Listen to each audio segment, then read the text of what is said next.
Oh boy! Welcome to another Music and Stuff with me, Rob Lewis, and today I'm reviewing issue number 5 of the Quantum Leap comic book. I was pausing for the thumbnail there. So, as you know, I've been following these. This is an interesting cover here. Quantum Leap. It's bowed. Not seen that one before. Published by Innovation Comics. Issue number 5. Sam on the front there as a reporter with Al. He makes a passing resemblance to Clark Kent, hence why he's looking like he's about to turn into Superman. And there's a plane about to crash there in the background. That doesn't really go anywhere. I'm not going to lie. That link doesn't really go anywhere. So here we go. This is from 1992. Yeah, May 1992. Volume 1, number 5. Yeah. This is just an editorial here on page 2. Why do I keep making that move today? Obviously, the C.W. Taylor does the cover illustrations. Seeing is Believing, November the 14th, 1957, Vinton, North Carolina. Oh my god, I'm Clark Kent. So Seeing is Believing, written by Terry Collins. Rob Davis is the illustrator, Vicky Williams is the letterer, Scott Rockwell is the colorist, George Broderick Jr. is the editor, created by Donald Belisario, which we know. Hello, Holiday Rob here from Croatia. Just want to let you know, if you're enjoying this video, thanks very much for watching, but don't forget to smash that like button, hit the subscribe button, and of course the alarm notification bell so you know when my videos are coming out. And yeah, if you're interested, I've got social network stuff, Facebook, TikTok, Instagram, not Twitter though. And I've also got a Patreon, so you can find me there. It's in the description. Links for everything's in the description. And yeah, I'm going to hand you back again, because otherwise Studio Rob gets frustrated.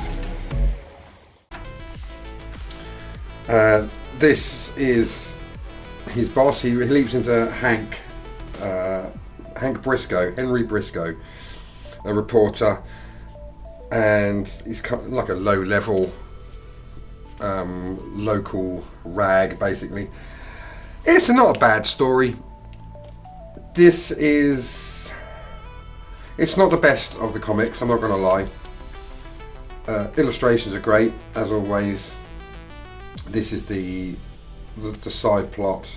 This young girl here who has seen a UFO, but no one believes her.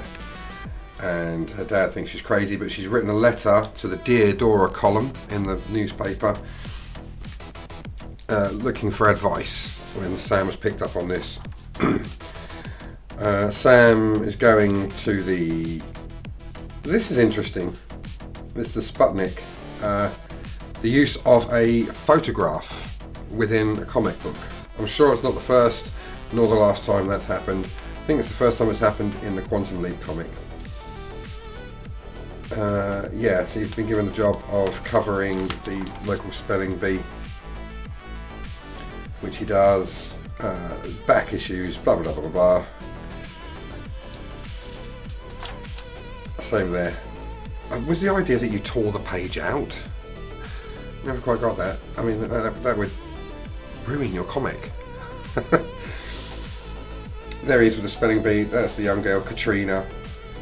And so this is, going back a little bit, this is where the comic differs from the TV series. No, it's not there. Perhaps it's still forward.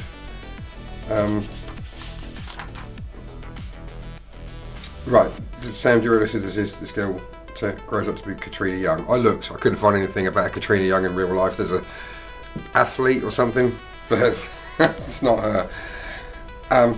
Turns out she joins, in the original history, this Katrina joins NASA, and Without her input, NASA enters a severe state of decline in the 70s. There's no funding for either the Starbright program or the Quantum Leap program, so creating some sort of paradox. But the suggestion is that Sam has to keep her doing what happened in the original history. But Sam hasn't changed anything at this point. So there's no reason for him to leap there because it already happened. She joined NASA. So this is where it's got it slightly wrong. That something's changing the future without Sam's interference. And I think that's what lets this story down.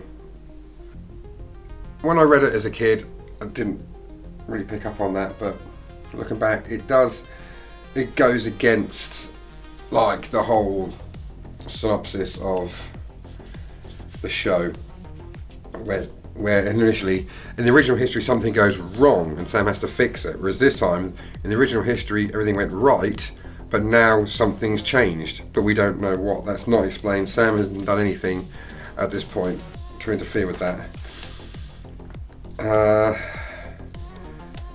Yeah, Sam's telling her that he believes her, but her dad has told her that, you know, she's not to talk about the spaceship and all that. Sam tries to talk to the dad and he punches Sam and wants nothing to do with it. It's just an advert. The guide to comics. The guide wizard to comics. June Jammers. Comics on sale in stores soon. That's just a thing. And then, so Sam goes back to try and help Katrina. Basically ends up going to her bedroom. Bearing in mind she's what, 12 or 13? Goes to her bedroom and takes her out in his car in the middle of the night. We know that's not what Sam's about. We know he's not a wrong'un. But this guy doesn't, the dad. I'll show that crazy pervert. Come in here and take my little girl. I never got that as a kid. I never got the undertones.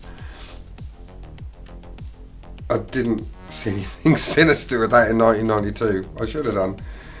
And of course, it's all done deliberately to get everyone there at the same time that the UFO arrives.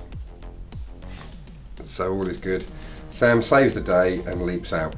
So again, there was no real threat in the first place. That's my only criticism. And who does he leap into? In school again, this time as a student. It's a girl again. But look, Sam's a twin. Oh boy, I'm a twin. And this is the letters again. Nothing particularly worth reading out this month. And the back page is an advert for the movie Beethoven. Still never seen that movie. So yeah, it's alright, it's good, but it's not the best. I think of the ones I've read so far, it's possibly the weakest. And it's sad because it was the second comic that I actually bought. The third comic that I actually bought in the original run. So it's like they didn't really do anything with the Clark Kent storyline, or looking like Clark Kent. That didn't go anywhere, other than a passing comment that when he looks in the mirror, he looks like Clark Kent. But it was enough for them to base this cover illustration on. So yeah, not the greatest. Artwork fine, no criticism there. And I think they've captured the characters great as well. It's just this kind of inconsistency with the TV show. But if that's the worst thing I've got to say about it, that's not too bad. Yeah. Well, thanks very much for watching. I'll see you in the next one. Catch you later, Bill and Ted.